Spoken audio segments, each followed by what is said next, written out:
It is really tough as a leader to, in one side, say, yeah, AI is great. You want to use it. It's going to empower your career.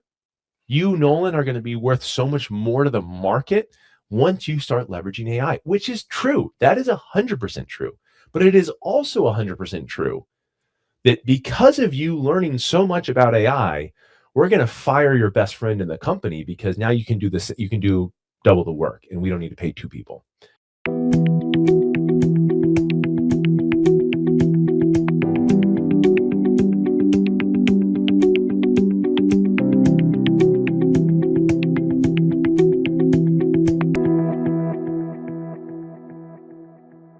Welcome to the Leadership Disrupted podcast. Today we have with us Nolan Hout, who is a learning and development leader passionate about transforming how global organizations develop their talent. Over the past several years, he has helped build scalable training programs that drive measurable ROI and support millions of learners worldwide. When he's not deep diving into learning strategy, you'll find Nolan fly fishing in the rivers of the Pacific Northwest. And the reason that Nolan and I are having this conversation today is because Nolan recently published an article on LinkedIn related to AI. And I believe the title was AI, the Inconvenient Truth, or the Inconvenient Truth regarding AI, something about inconvenient truth, Nolan.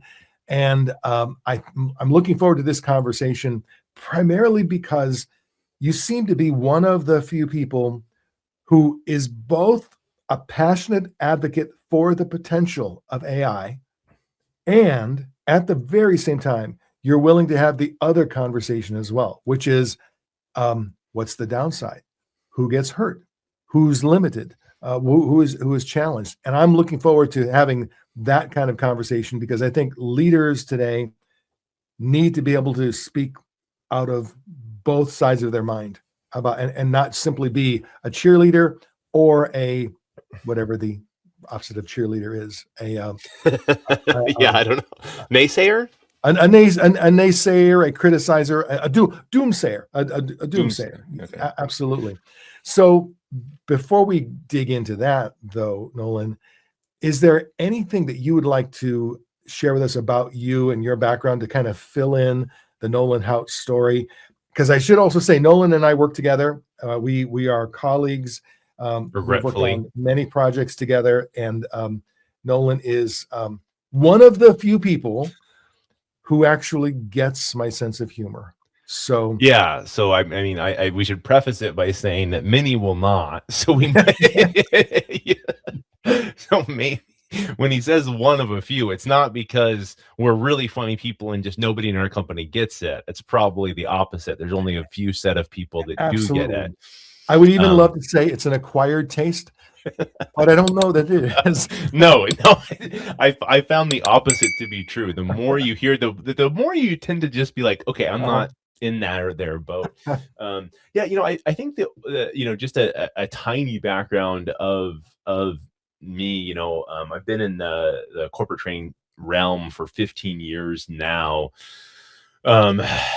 Started in consulting. That was really where I began, was just helping organizations. So InfoPro Learning, we're a professional services company.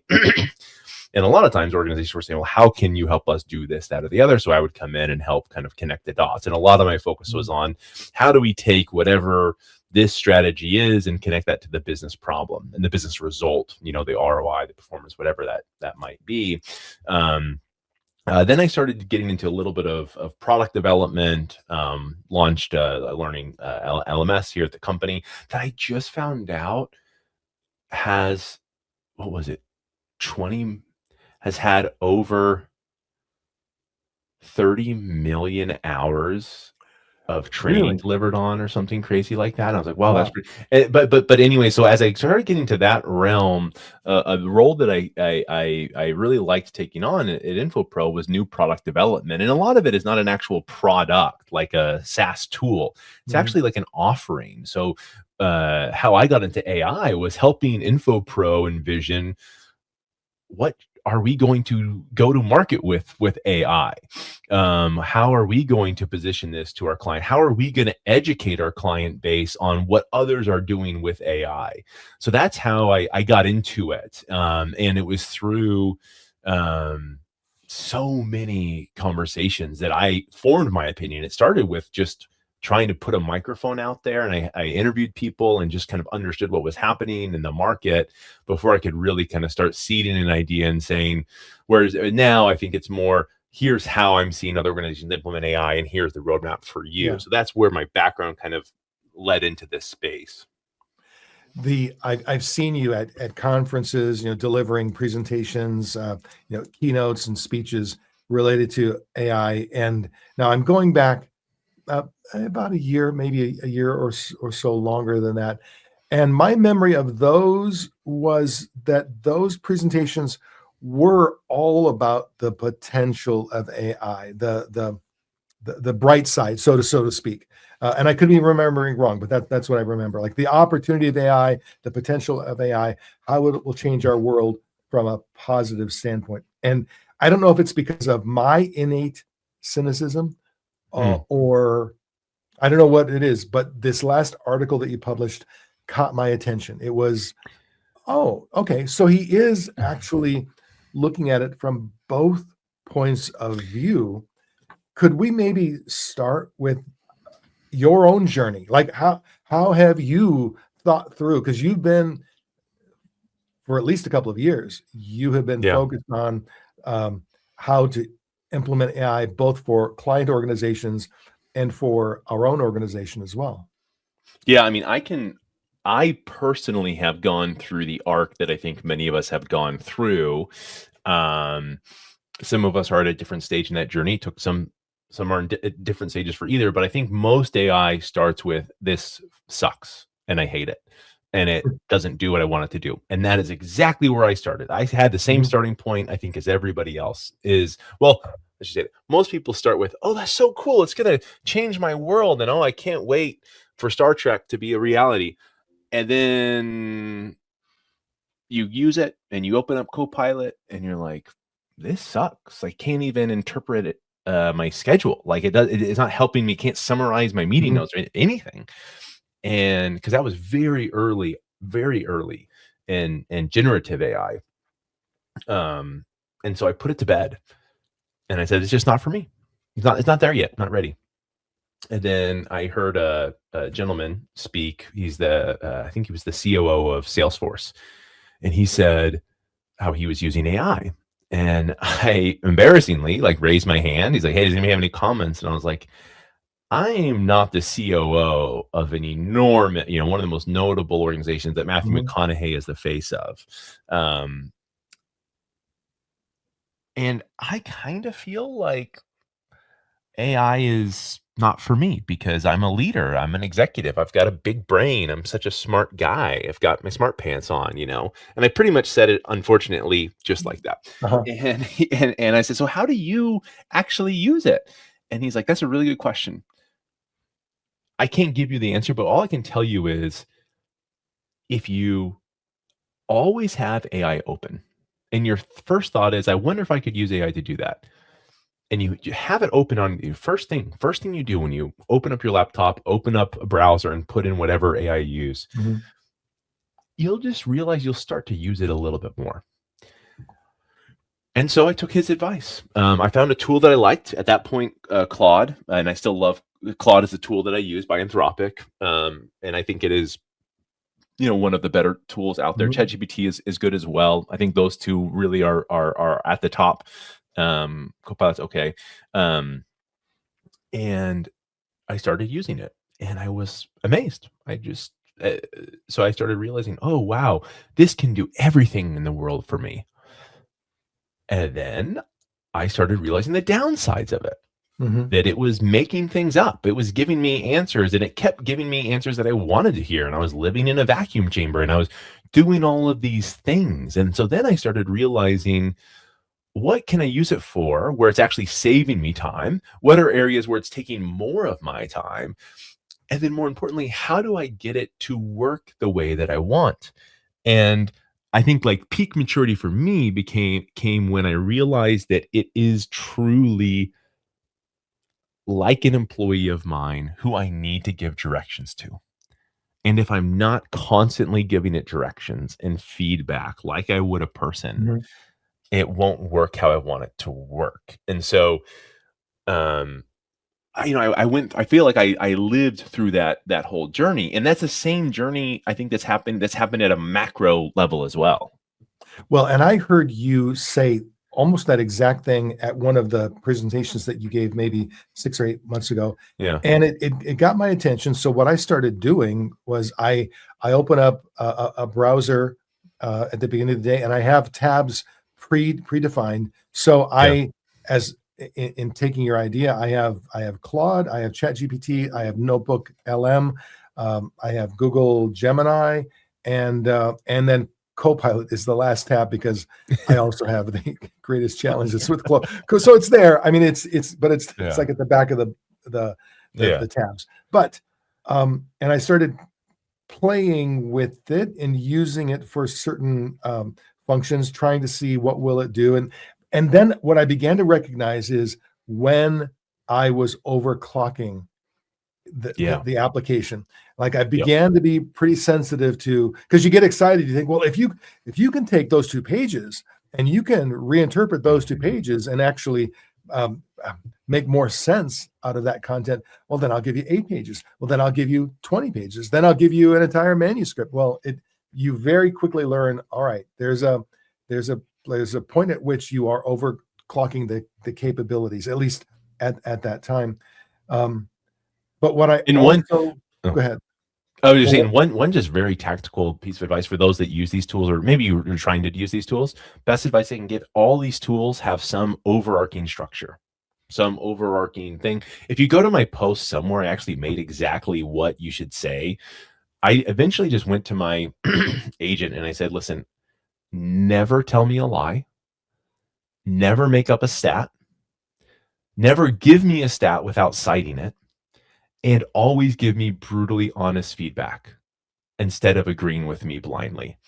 And those things drastically altered the results that it started giving me. And I don't have to do it every time now. I just do it and it knows it. So, anyways, a very tactical well, thing. now let me ask you this, because when you gave it that instruction, um, so I also in using Claude, I I try to, whenever I'm going to write something that's supposed to be from me, I try to be true to that and like write Yeah. from me. But then I will ask Claude to analyze and give feedback and make suggestions. So I also told Claude, act as a professional caliber editor of nonfiction Right. and be brutally honest, um, which is great. Except it seems like Claude really took that to heart. It got mean. I mean, honestly, just mean. Like Yeah. telling me that's derivative, or that's not an original thought. You're not saying anything new, or you're not saying anything people haven't heard 100 times. I know I need to hear that, but and I'm right now I'm struggling with, well, can I dial it back? Can I say be brutally honest, but maybe kind Be as well? nicer. Interesting. I didn't know it did this, but I was talking to this lady and she's like, listen, I'm a mean lady. And we know the word that's coming to mind. And that's what she said. She didn't say mean Mhm. lady. She said, I'm this. And that's how I treat my ChatGPT. And now the problem is ChatGPT is talking back to me like I'm talking to it. Whoa, And yeah, so I it's I don't learning. mean to say that you're an asshole. I'm Yeah, just saying that maybe it's picking up on yeah. some of your your style and saying, because I didn't know it did that, but I guess it does start parroting your style because it's assuming how you talk to it is how you like to be talked back to. It may very well be. So there's some definitely nuanced learning there. What I've also found is my new brutally honest Claude um, isn't always, like, all of that brutally honest feedback isn't always great because it's trying to be tough. And I've occasionally, you're a wordsmith as well. Sometimes we will use words in an unusual way, Yeah. we'll create a title for something, or we'll create a word usage that's unusual, and it's good, and or something where I know it's good. Like, all right, this is cool. People will resonate with this because it's an unusual use of that phrase or something. And I've had Claude beat me up for it because Claude didn't really know what to do with that. It has no way of it doesn't really interpret. Oh, that's a parody on a movie title from 30 years ago that most humans will get, but unless you know that, Yeah. so you do have to be I mean, discerning. that is really one of the most, as you use it more, I think it gives you actually a little bit more ego boost, whatever you want to call it, because end of the day, you still know best. Yeah, And there are a lot of times where I've realized that I just have to go against whatever data in it and stuff, because my gut tells me otherwise. And I've made a career on that. And if I go back and I'm wrong, I can always change it. But sometimes you just have to go with what you know and believe to be true. And there's a lot to that concept. And I think as people use AI, they start to realize actually that there's a difference, and they can kind of spot the difference between a user who is using AI to just execute, but doesn't understand the strategy behind that execution, because they're just so interested in getting as many things to do as they can, but they haven't stopped 30 minutes either, because they don't know, which is a lot of times that's just what the case is. Maybe they're being asked to do something they don't know. And so it's like using, I tell a lot of people, it's like using for those that don't golf, you'll have to apologize, but it's like using a driver in golf. A driver is the club you hit the furthest distance, right? So you want to hit it 300 yards. Now, every small mistake you make with your driver makes a huge impact over 300 yards. We've all played mini golf, putt golf. When we miss, we're not missing the hole by 300 yards. We're not ending up in the other course, because it's a small distance to go. Any little discorrection is just going to make a small difference. With your driver, you're going to end up in a lake, literally in a lake. Now, if you don't have the right direction to give this tool, it is so damn powerful that you're going to end up sunk because you were directionally misaligned. I had a great lesson a couple of weeks ago.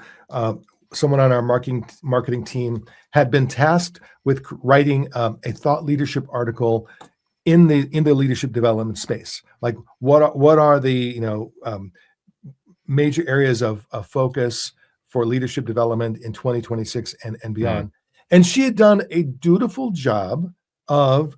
She went to McKinsey's website and she downloaded a McKinsey report. She downloaded a Korn Ferry report. She downloaded a LinkedIn report. She downloaded a bunch of content, and then gave some instructions, I think, to her AI tool to summarize all of this and generate a thought leadership article for 2026. Now, I'm imagining this. I don't know any of that. All I know is she delivered to me about a week or so ago a quote thought leadership article and asked me to review it. And so I reviewed it. And as I was reviewing it, it was well written.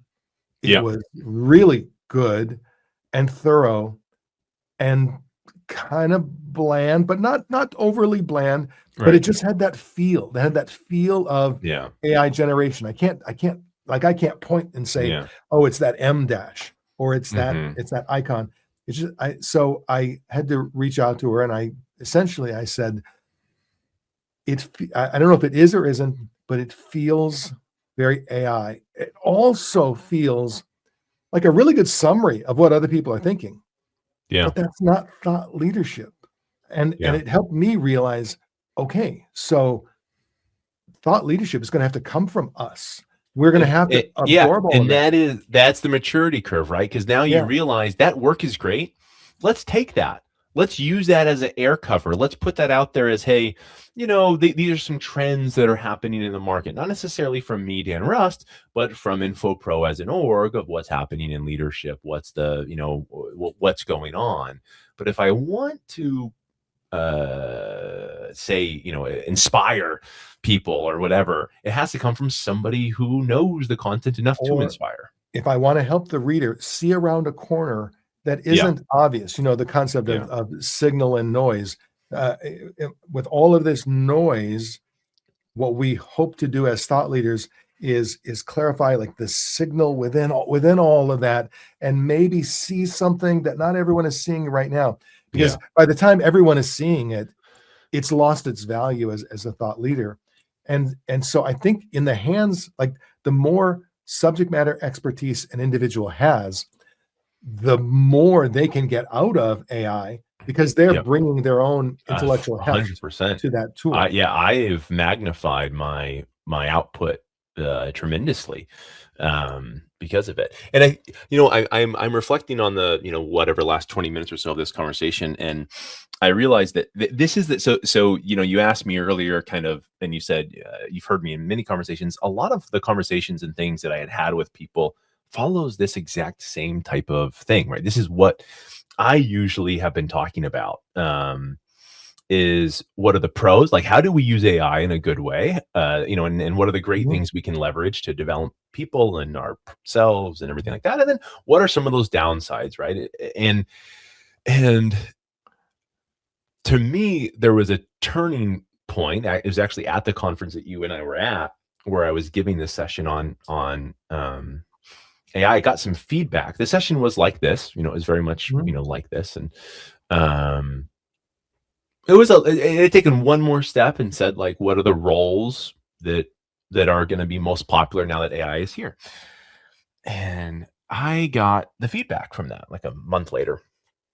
And I had mostly, a 10, or I love this. This is the best thing ever. But then I had one that was like, this is the worst ever. And the person wasn't saying that I was bad or my particular content was not correct. But the feedback was, I don't subscribe to the idea that AI is going to replace all humans. And there's still going to be a need for expertise in this, that, and the other. And I thought to myself, well, that's interesting, because at no point did I say anything even close to that. Like I wasn't drawing a path to that. I would have thought I was actually trying to draw away from that. But I realized that so much of what I talk about in AI is very much like, as you mentioned, like very much advocating the use of AI, but doing so in a manner. But I realized that if I'm putting most of this content out is just about the great things and how to use it, but I never stop to recognize some of the downsides, even though they're in my mind. Like, it's not that I don't want to say them. I'm just like, I don't know if people want to hear that. I actually realize that maybe I'm being disingenuous to my people, to the people that want to hear my opinion on it.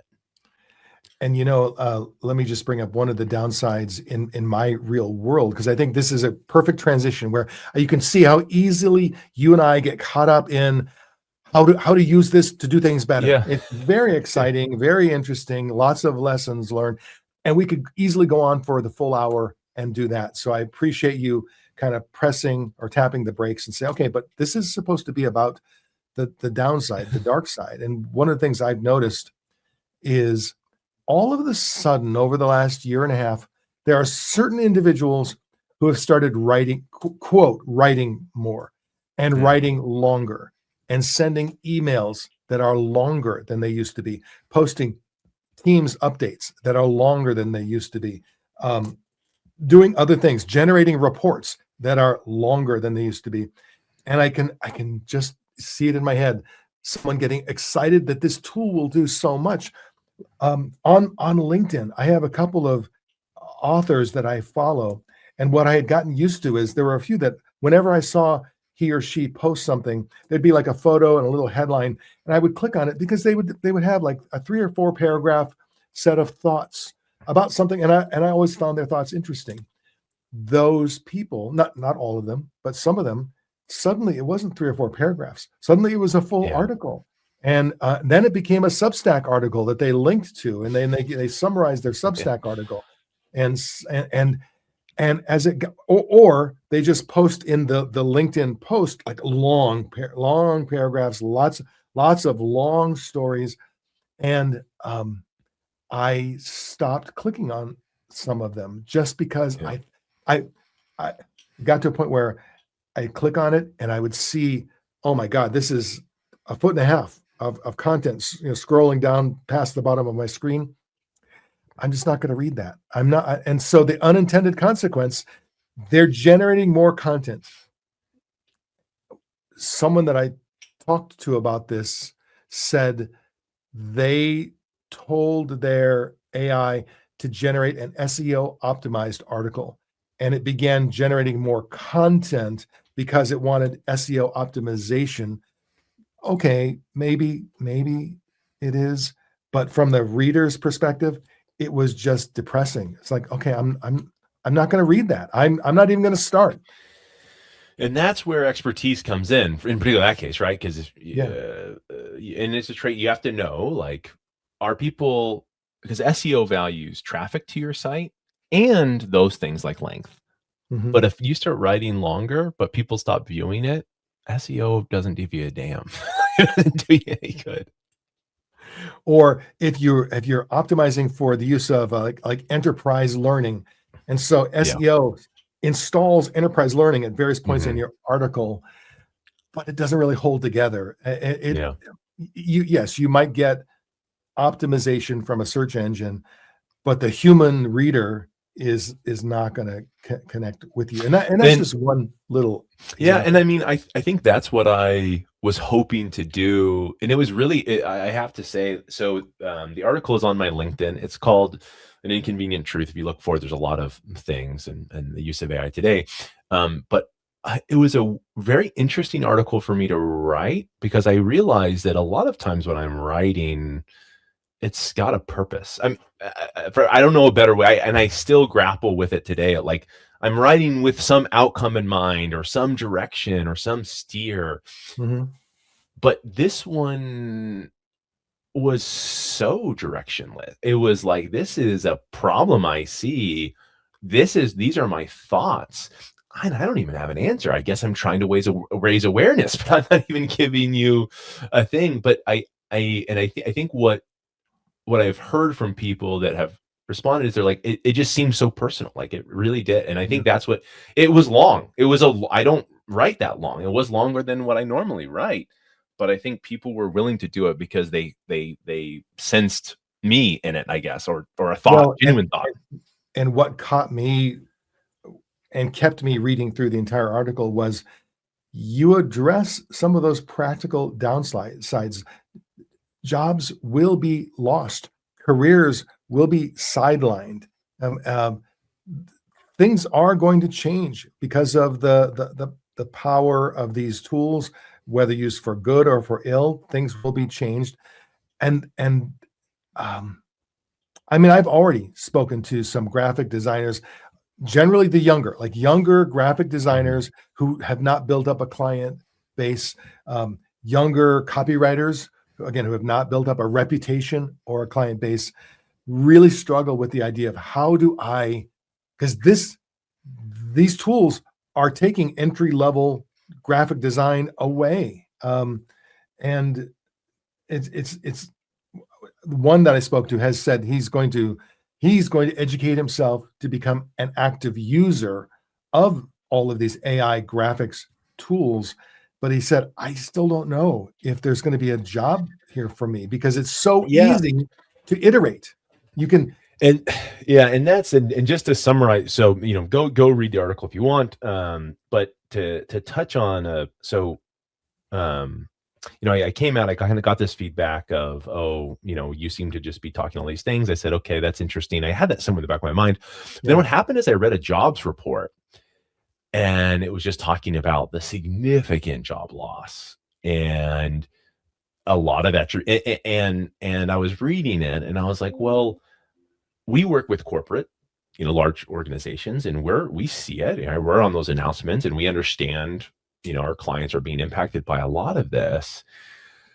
And I think I for whatever reason, like the light bulb just hit of like, well, okay, like this is significant. Like it is a significant event happening where when an organization is asked to hire, Mhm. the first question is, well, can we just have AI do part of that work? Or can Nolan not hire and allow AI to do that? You just Yeah. mentioned graphic art. Okay, we had a great graphic artist. They, were here for 3 years. They took a wonderful job offer to go work at Google. Um, do we need to replace that person, or can we just buy, Adobe Mhm. Premiere and use their AI tools? And so the article is really about that, is about a significant job loss that's happening right now due to AI. Like whether I Mhm. don't care what you want to. Obviously, there's other things happening in our world as of February 2026 that are probably attributed to that as well. But at a large corporate side, a lot of this is attributed to AI. But which is itself an interesting component, but the really, I almost call it like morbid. I don't know, like the truth to all of it is that it if you don't learn AI, they will find somebody that will, and you will lose your job. Right. But it is the learning of the AI that is causing people to lose their job, and so that's what I kind of wanted to address, was that there's uh it is and I don't know the answer. It is really tough as a leader to, in one side, say, yeah, AI is great. You want to use it. It's going to empower your career. You, Nolan, are going to be worth so much more to the market once you start leveraging AI, which is true. That is 100% true. But it is also 100% true that because of you learning so much about AI, we're going to fire your best friend in the company because now you can do this. You can do double the work, and we don't need to pay two people. Let me add one more twist to that. You, and let's not say you, Nolan, using Yeah. AI, someone else using AI, the nature of using AI to do some of this work may end up meaning that over the years, let's say someone who spent 5 years developing um, videos, Yeah. developing corporate videos, and putting all the thought and all the roll up the sleeves skill, all of themselves into that, they grow at a certain level over that 5 years. They become a person of depth. They become a subject matter expert. You build certain skills doing that hard work.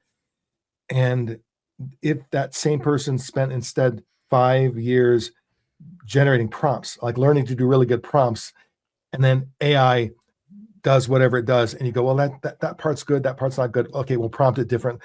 Like building it through AI, maybe faster, maybe better, but you may not grow as much as an 100%. expert. And I'll give you one example of this, or where I started to think about this. So as you know, I live in a rural part of the country, and when we moved to this rural area, I was all excited to buy a house that had 10 acres. What I didn't realize that when you have Brag. 10 acres, you have to have a tractor, and also you have to spray. You have to spray for weeds every every spring and every fall. Don't buy that. That's big weed. That's big Monsanto Is that coming at is you. that big That's big weed that Monsanto, or is big weed, big weed, or whatever you call it. Big big weed Roundup is. killer? But you're It could be. It could. Well, okay. That takes me in a whole different direction. But my story is, when we first moved in, the previous owner had left a weed sprayer, um, Mm, but no instructions, and also no pulling device. So we had to get a device to pull the weed yeah, sprayer. But I had to figure everything out on my own, including, you get these big canisters of agriculture, um, animal friendly weed killer, essentially. And because these canisters are designed for all kinds of vehicles, huge tractors, tiny yeah. tractors, they don't really tell you anything other than, here's the concentration level that's appropriate for this kind of usage. So what I had to figure out on my own was, well, first of all, how fast am I going to pull this thing? Well, so I determine the speed of my puller, and then what is the spray width, and angle what of is the spray. what is the gallons per minute that's being pumped out, out. and all of that to determine the concentration level. And I did all that math. I had a big piece of paper, and my brain really hurt. I was trying to think back, okay, what are, but I did. I figured out all of the things that I needed to know in order to determine the concentration level of the weed killer. A little exhausting, but okay. Now the next fall is after I had started to leverage AI, and I had not saved my paperwork, and I was thinking, oh man, now I'm going to go through that whole process again. But instead, I took ChatGPT on my phone, and I said, hey, ChatGPT, here's what I have to figure out. And all it did is it prompted me with a few questions, and it gave me the answer. Bam, bam, bam. Much faster, much easier. But it also felt a little hollow. There was not that moment of pride where I said, look at my ciphering. Look at all what my brain had to figure out. And I wonder, you take that and you spread that across the workforce, are we going to get dumber? I went to school for marketing, and I was the last year to have to go through, what was it called? I don't know, some math class. And I was the only marketer in because I was the only one stupid enough. Statistics and... no, this was even beyond that. Okay. And I was only in there with engineers because I was the only marketer stupid enough, because a lot of people, what they ended up doing was just changing their graduation year, because they're like, all you have to do is change it on the paperwork. You can still graduate early, but if you change your graduation year, you don't have to take it. So at the same time, I was learning how to calculate a matrix multiplied by a matrix, which literally takes 2 sheets of paper to do one problem. At the same time, I was taking a course on how to use the marketing software that gives you the same answer, but it does it for you. Yeah. And what I've realized is that I have such a deeper appreciation for the output of that, because I know what the software is doing. So I am because it is around stat. The whole thing was to calculate whether or not something is statistically significant and to what amount is statistically significant.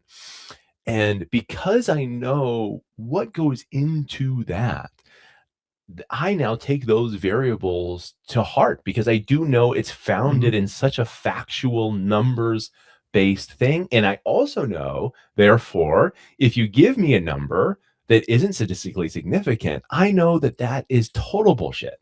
Yeah. And so it's allowed me to determine fact from fiction. So I know exactly what you're talking about. And there is absolute downsides. Werner Herzog, the Hollywood director, and he's an author and an actor and all these things. He was talking on something about, it's like when you're learning math, they don't give you a calculator until you're like in middle school or maybe even high school, because they're like, well, you need to understand the foundations before you just do it, or else you'll never learn the basic fundamentals. And I'm like, it's true. It's like not teaching the alphabet, but expecting people to read, because it's like, well, why do I need to know the alphabet? I mean, I'm just going to use spell check. Like, why do I even need to know how to spell things? But there's it's a fundamental understanding of language, both in numbers and in letters, that help you build upon everything. And if you just erase that, how are you supposed to learn progressively? But that is the big challenge now. And that's who I feel for the most, is the people that we onboard. That is the inconvenient, another of those, as you said, the inconvenient truth is, if I onboard you and you don't know how to use AI, it's going to be really tough for you to get along, because everybody else is. But by you using AI, you're never going to learn what you need to learn to get to the next level. And I don't know the answer. And I wonder if some of that early hard thinking, where you force the brain to do stuff that doesn't come naturally for most of us, doesn't come naturally. I think it does hardwire us in a certain way, um, for other hard thinking as we go for, because there's actually a certain amount of satisfaction to hard thinking. Eh, but if you don't have that experience, if no one has forced your mental muscle to do that, and you get into your late 20s, your early 30s, I don't know if it's too late, but it's hard. It's going to get harder and harder to do the hard thinking. And yet we're depending upon AI to work with humans who can do the really hard human stuff in order to get the maximum output. So do we end up 10 years from now, 20 years from now, in a world where nobody does the hard thinking? AI does that for us. And so what was the cartoon? There was a cartoon about people in the future who basically just sat in recliners and had everything served. Wall-E. Yes, while everybody served everything to them, Yeah, and nobody had to do the hard work physically or mentally. Yeah, and I mean, this is so the reason I called the thing the inconvenient truth is I realized that, like, we, especially those that are listening in America, like, the American culture is all about the enterprise and capitalism and grow at all cost, grow for the sake of growing. And when Al Gore, had published his finding, and it started as a PowerPoint deck, and then it turned into I don't know if it won a Oscar, but like it did. Okay. Sure. Yeah. And so it became this, and essentially what he was saying is, listen, there is a cost to growth. And the cost to growth, in this case, he was saying the cost of this growth is the climate is changing, and these things are happening that eventually are going to have a long-term impact on our society, and it's going to change the way that our world lives. And I remember, I mean, that I forget what year that came out, but late 15, 80s, 20, 90s, maybe? I don't 90s, about 20 years ago, about 20 years ago, probably. I remember taking a class, and they said that people say they value the environment, but they're not willing to spend money on it. And so they said that you can't charge a premium for a good that's environmentally friendly. Now, obviously, you can, right? And because people have put a value on it, an actual dollar value on it. And there's been enough research now that they can tell you what that dollar value is. They can tell you what percentage more you can charge for a good because somebody feels that it's better for the environment, sustainable, whatever it might be. And I feel like right now with AI, we are at a growth at all costs. And I don't know if it's a growth at all costs. I'm sure some of it is just naivety of, like, this is so new. We don't even really know what we're getting into here. And so I think eventually we'll be starting to put some cost behind this, and maybe a guardrail in place of, and that's why the article for me was a bit of a tough one to write, because I wasn't necessarily saying, like, this is what it should be, right? Like, I wasn't saying we should offset carbon footprints and put a cost behind it. But maybe, I don't know, maybe what that looks like is, if a corporation hires somebody right out of college, they're not allowed to use it. You have to have somebody for 5 years. Like, you have to sign a 5-year contract to ensure that they have enough time to learn the skill and then apply the skill to kind of get out of the rat race. I don't know, but it was that parallel that I was seeing, that we're actually going to have to put a dollar figure behind learning, put a dollar figure behind understanding the skill, put a dollar figure behind, if Nolan can do the work of 3, do we give Nolan 3 times the money? Or do we give Nolan a little bit more money and give the others some money because he's displaced them? Exactly. Or do we give Nolan a little more time back and a little more money? Like, okay, Nolan, this makes you more productive, but it doesn't mean you have to be like Lucy on the production line where you're just you're just going chocolate.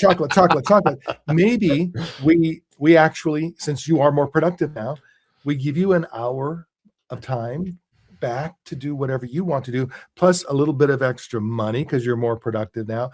And then we take some of that extra profitability and we pool it somewhere to help others. But that's Honestly, that's not how American capitalism works. How No, American but capitalism works is, Nolan, we're going to squeeze as much out of you as we can, and we're going to pay you as little as we can. Now, you can still make a decent living, you can still have a decent life, but we're going to put you in this vice, and yeah, then we're going to put everyone else in this vice. yeah, I mean, and so what's interesting is I've talked about this a lot in other podcasts and things like that. And that's what made this article different is it was the only article that was purely about that part of it. But the interesting thing, right? And I say it, you don't have to. Gosh, Ken Burns, right? The legendary documentary does a billion. If you've seen a documentary in school, it was his. The Civil War, Ken Burns, Civil absolutely. War, baseball, Mm-hmm. whatever it is. And he said, history doesn't repeat itself, but it rhymes. And if we look at history, we have an absolute problem with this idea of let us invent something to make our life easier, and then it makes our life harder. We can date back to the agricultural age, right? We thought, Mm-hmm. oh my gosh, if we just focus on kind of this farm grows corn, this farm grows whatever, this farm grows whatever, that will be great. But the reality, what happened is people went from eating whatever they could forage, which meant a little bit of everything, a very high diversity of diet, Mm-hmm. to only eating corn because that's all they had. And is that a better life when all you do is eat corn? No. But then now you got to spend your extra Right. time finding out how do I sell all this corn to make enough money to buy this other thing. And so okay, now that didn't really help me much. At the end of the day, maybe my life is better because I can store some food, so it's a little bit better. But I'm now busier. I'm now using more of my time. Look at a more recent example is like internet on your phone. You used to be able or internet and email, any of these things, whether you want to tackle it. They said, oh great, email will be great. Oh my god, I can't wait for email to come out because I'm not going to think of all the money I'm going to save by not having to do postcards. Think of all the time I'm going to save. But would anybody argue now that they have more time? No, because what ended up happening is now you're reachable at any point in time and you have more stuff coming in because now, for me, the cost of sending you shit is zero. It took me a half of a second to type it out. It took me no money to send it. And I've put all the costs on you, the consumer. And that is another, a downside of AI is you've put the burden on the consumer to consume your AI shit. And I think that's why these podcasts and stuff like that are peaking because they realized we're not like maybe what we're saying is shit. I don't know, but like at least it's coming from a person who invested their time to do it. Like I find I have to create shorts in order to get new audience, pull people into the longer form. And honestly, when you say, has it made our life better? Yeah, yes. I mean, we can't ignore that our life is better because of technology, better because of industry, better because of all of these things. At the same time, I had this moment, this most recent Thanksgiving. We had about 25 people over for a Thanksgiving dinner, all family members, various ages, etc. There was a moment where I looked at the group, and 2/3 of them were on their phones.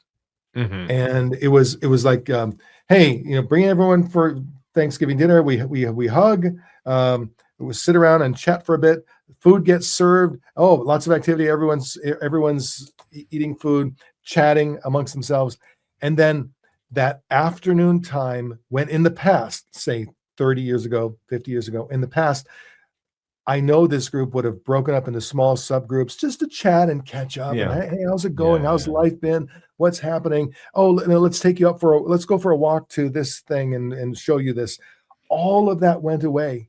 And all of that was consumed by TikTok and Instagram Reels and Facebook Shorts and YouTube Shorts. And now there was a little bit of sharing. Like people would say, oh, did you see this? There was a little bit of that, but not enough to replace the previous. So I don't know what the answer, maybe there isn't an answer, but I'm curious to see how is this world going to shift in a year, 3 years, 10 years, because you can't, like you said before, you can't opt out.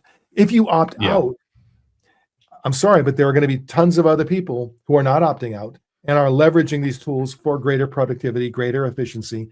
So it's like you have to opt in just to maintain things.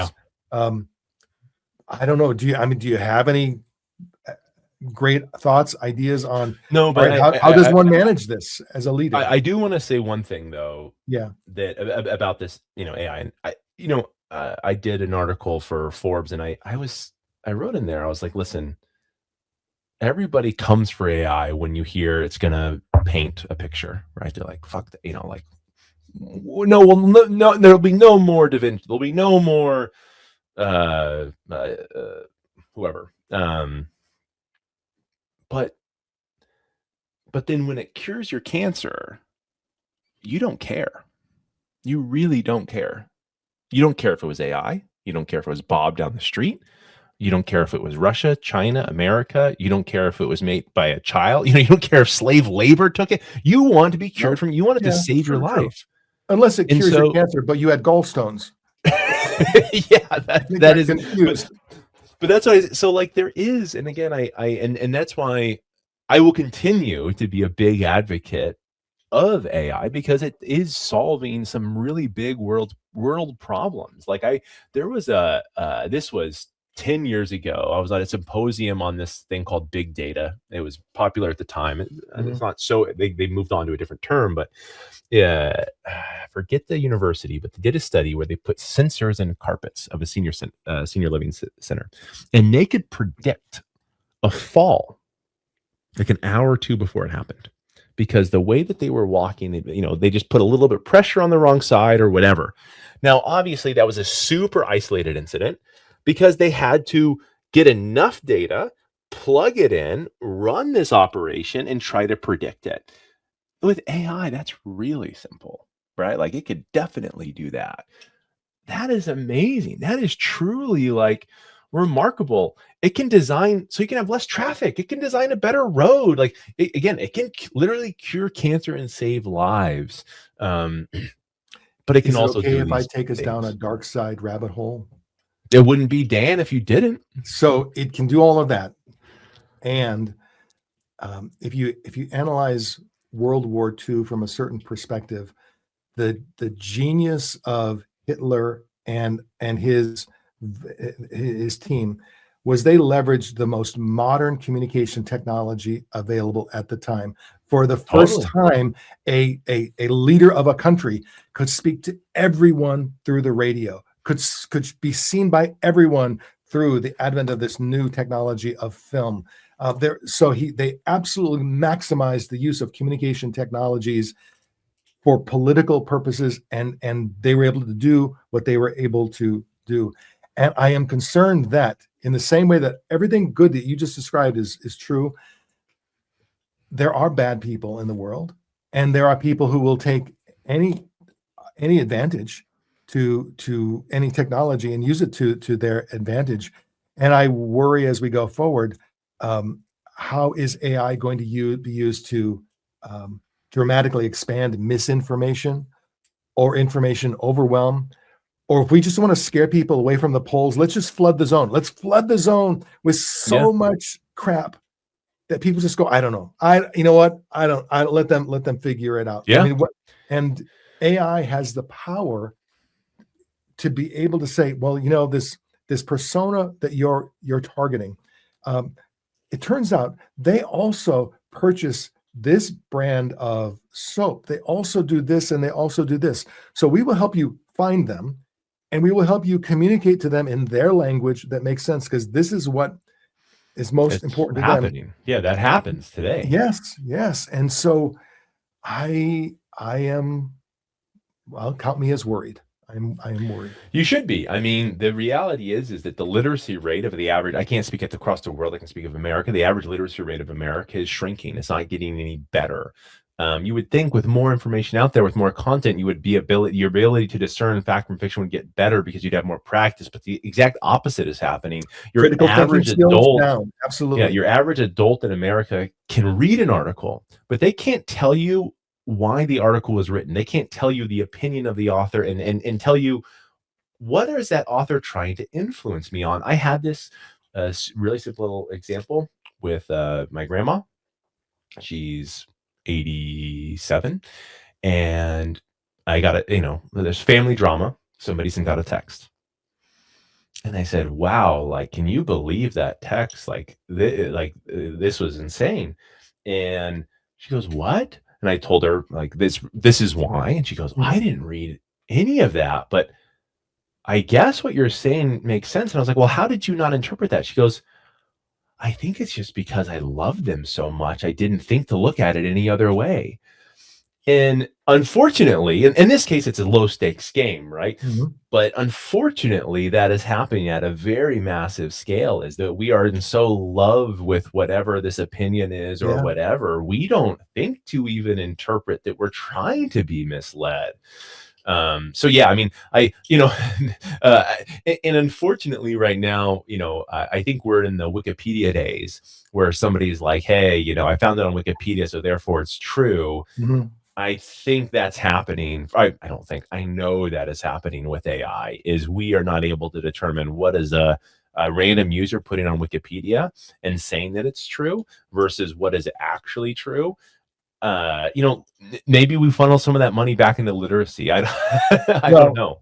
and so then if I have like nefarious goals by flooding the zone with this kind of information, what happens is people see something, and if it's not information that I like, I can decide it must be fake. You know what? That can't be true. So that's got to be fake. This other thing, oh, that's definitely true. I had somebody literally say to me, you know, I don't believe anything on the internet anymore. I don't believe any of these videos at all. I think it's all just bunk because I watched a TikTok video that told me about all of this bunk. And the person didn't really get the irony of what they were saying. Like, I believed this video. It told me all of this was bunk. And so even in expressing the concern, they're actually an example of the downside. Um, Yeah. Here's your sign. Who is it? That Bill Engvall? Is Bill Engvall the here's your oh, sign thing? Is that, what was it? Like, you might be a redneck if, or you might be a, yeah, I don't know. There and was some, here's your but when you said that, the first thing I was, and I feel yeah. like we're now in that age where, like, if you said that, like, here's your sign that you are being brainwashed into whatever it is. Like, if you think the internet is, if you have ever said in your life, "I saw this on Facebook, here's your sign." You know what I mean?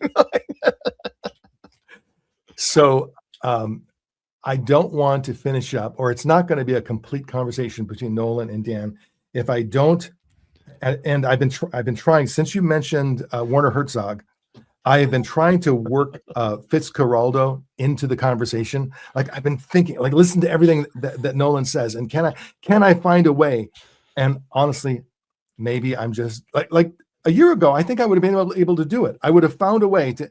I can't, other than this ending where I'm expressing my desire to work Fitzcarraldo into the conversation.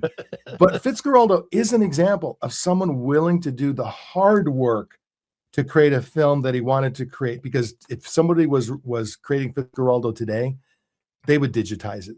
It would be all CGI. They wouldn't actually build a boat and pull a boat up one side of a mountain and down another. And you can't tell me that would be just as good. It would be different and not as good. But that's a really lame stretch in trying to work Fitzcarraldo. I'll allow it. Any final thoughts, Nolan? This is great. I really do appreciate. I think you're giving us a lot of food for thought, and I think this is a conversation that leaders need to continue to have because it's going to depend on us, all of us in the trenches, bringing AI to reality in our workplaces. Yeah. So my final thing, you had asked me a question and I didn't answer it because I wanted to make a joke, unfortunately, which I thought was more important at the time. Uh-huh. You had said, so, what do you do? When I was writing that article, I was subsequently writing an article called "Don't Be an AI Cheerleader," which is a term that you used earlier today. I also stole that from you. I Yeah. remember when you said it, I said, "Hey, Dan, I love that term so much. Is it okay if I put that out there with this thought, and you're like, yeah, absolutely, I you know, that's cool.